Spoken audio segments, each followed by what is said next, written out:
ইরানের মুসলমানেরা তাদের সাথে আমাদের আকীদার অনেক বেশকম আছে, কিন্তু তারা যখন ঐক্যবদ্ধ হলো, ইরানের ওলামারা আয়াতুল্লাহরা যখন ঐক্যবদ্ধ হলেন, তখন আমেরিকার মতো বিরাট পরাশক্তিকে তারা প্রধানত করে ইসলামী রাষ্ট্র, তাদের ভাষায় তারা ইসলামী রাষ্ট্র প্রতিষ্ঠা করতে সক্ষম হয়েছে এবং আমেরিকাকে প্রধানত করেছে। এখানে আয়াতুল্লাহ খমিনীর একটি কথা আমার মনে পড়ে, কি সাহস তার! ইমান আকীদা যাই থাকুক, আকীদার প্রশ্নে আমরা আপোষ করব না, কিন্তু এই কথাটা তো বলতেই পারি। যখন আমেরিকা তাকে বলেছিল যে আমার দূতাবাস থেকে যে 56 জনকে গ্রেফতার করা হয়েছে আমেরিকান, এদেরকে ছেড়ে দাও, তা না হলে তোমার খাদ্য রসদ আমেরিকা থেকে যত সাহায্য যায় সব বন্ধ করে দেওয়া হবে। আয়াতুল্লাহ খমেনি জবাব দিয়েছিলেন আমেরিকান প্রেসিডেন্টকে, তুমি কারে খাবারের ভয় দেখাও? যেই জাতির বছরে 1 মাস না খাইয়া থাকা ফরজ, সেই জাতি তোমার খাবারের অপেক্ষা করবে? তোমার মতো কাফেরদের খাবারের কোনো পরোয়া আমরা করি না। মুসলমানেরা যখন ঐক্যবদ্ধ হয়েছিলেন, আল্লাহ তাদেরকে বিজয় দান করেছিলেন সেখানে। ঠিক এমনি করে পাকিস্তানে যখন সর্বশ্রেণীর ওলামায়ে কেরাম মুত্তাহিদায়ে আমল, মজলিস মুত্তাহিদায়ে আমল এ নাম করে যখন একটি সংগঠন কায়েম করলো, সমস্ত ফিরকার মক্তবায়ে খেয়ালে সমস্ত আলেমরা যখন ঐক্যবদ্ধ হলো, পৃথিবীকে অবাক করে দিয়ে ইসলামী শক্তি সেখানে বিজয় লাভ করলো। ঠিক অনুরূপভাবে বাংলাদেশ বিগত সরকার এইখানে অত্যাচার করেছে আলেমদের উপরে, এবং সবচাইতে বেশি দুশ্মনী করেছে তারা আলেমদের সাথে। আলেমরা ছিল তাদের জীবনের দুশ্মন। যে কবি তার কবিতার মধ্যে লিখেছে, ফজরের নামাজ যখন, ফজরের আজান যখন শুনি, মনে হয় যেন বেশ্যা তার খরিদ্দার ডাকতেছে। নাউজুবিল্লাহ। ইতিহাস সাক্ষী, সেই ব্রিটিশ খেদাও আন্দোলন থেকে শুরু করে 2001 সালের 1 অক্টোবরের নির্বাচন পর্যন্ত ওলামারা যেখানে ঐক্যবদ্ধ হয়েছে সেখানেই বিজয় এসেছে। আমরা লক্ষ্য করে দেখেছি, আফগানিস্তান যুদ্ধ করলো রাশিয়ার সাথে। এটি একটি অসম যুদ্ধ ছিল।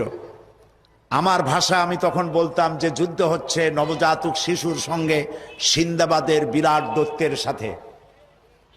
ওদের মডার্ন অস্ত্রপাতি আর আফগান মুজাহিদদের কাছে হলো নূহ আলাইহিস সালামের জামানায় বন্যায় ভিজানো গাদা বন্দুক। এই দিয়ে তারা লড়লেন।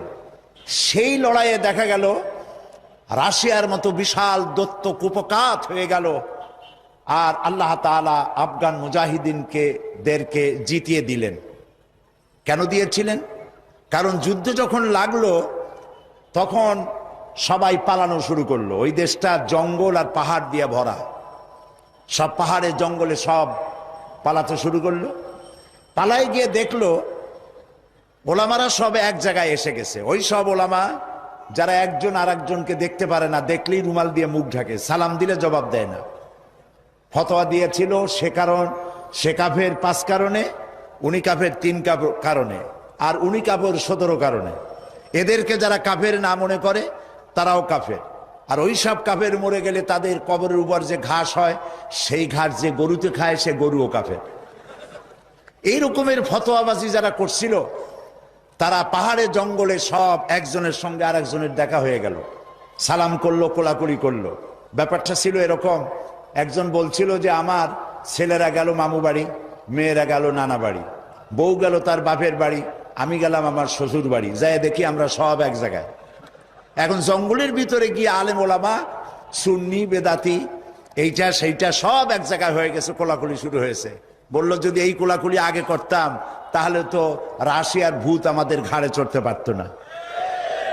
সুতরাং 9 বছর যুদ্ধ চললো। এই 9 বছরের অসম যুদ্ধে ওলামাদের ঐক্যের কারণেই আল্লাহ পাক আফগানের মুসলমানদেরকে ইসলামী রাষ্ট্র প্রতিষ্ঠার সুযোগ করে দিয়েছিলেন। আবার যে পতন ঘটলো, তাও মুজাহিদ আলেমদের মধ্যে যখন তাফরিকার সৃষ্টি হলো, ইখতিলাফ তৈরি হলো, একে অপরকে সন্দেহ করলো, দেখতে পারলো না, ভালো লাগলো না, সালাম কালাম করলো না, আবার কপাল পুড়লো, আবার বুশ এসে এদের হুশ নষ্ট করে দিল। আফগান আবার চলে গেল আরেকজনের দখলে। ঠিক এমনি করে পরকালকে যারা স্বীকার করো, কিয়ামতে উঠতে হবে, এটাকে কিভাবে অস্বীকার করো? চিন্তা করে দেখো, তুমি নিষ্প্রাণ মাটি ছিলে, সেই মাটি দিয়েই আমি তোমাকে তৈরি করেছি। আবার আল্লাহ পাক মানুষকে আরো বুঝান, কিয়ামত আছে, পরকাল হবে, আল্লাহর দরবারে উঠতে হবে। আলাম ইয়াকুনু ফাতাম মিন মানিজ্জিয়ুমনা, তুমি কি মাতৃগর্ভে নিক্ষিপ্ত এক ফোঁটা পানি ছিলে না? সুম্মা কানা আলাকাতান ফাখালাকা ফাসাওয়া, এরপরে তোমাকে মাংসপিণ্ডে, জমাট রক্তে মাংসপিণ্ডে পরিণত করা হলো, এরপরে তোমাকে সুন্দর করে তোমাকে সুগঠিত করা হলো।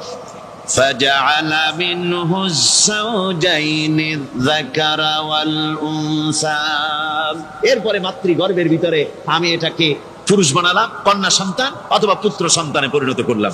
এইটা যে পেরেছে, যিনি পেরেছেন, আলাইসা যালিকা বিকাদিরিন আলা আইয়ুহিয়াল মাউতা, সে আল্লাহর পক্ষে কি সম্ভব নয় যে তোমার মৃত্যুর পরে তিনি আবার জিন্দা করতে পারবেন? কি বলেন সম্ভব না? তিনি পারবেন না?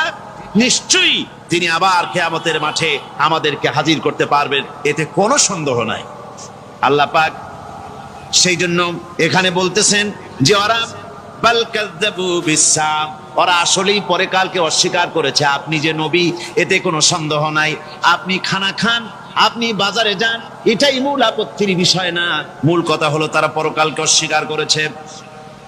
আল্লাহ পাক বলেন, ওয়া আন্নাস সাআতা আতিয়াতুন লা রাইবা ফিহা, অবশ্যই সে সময় আসবে, সে কিয়ামত আসবেই, এতে কোনো সন্দেহ নাই।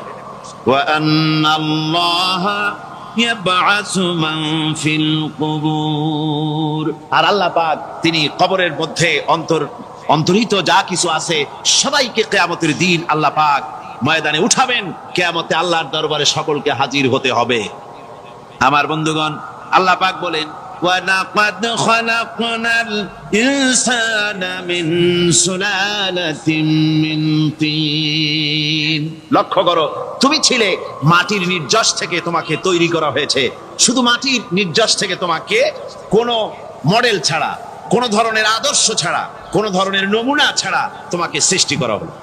সুম্মা জাআলনাহু নুতফাতান ফি কারারিম মাকিন, এরপরে মাতৃগর্ভের একটা অত্যন্ত সুরক্ষিত জায়গায় তোমাকে সংরক্ষণ করা হয়েছিল।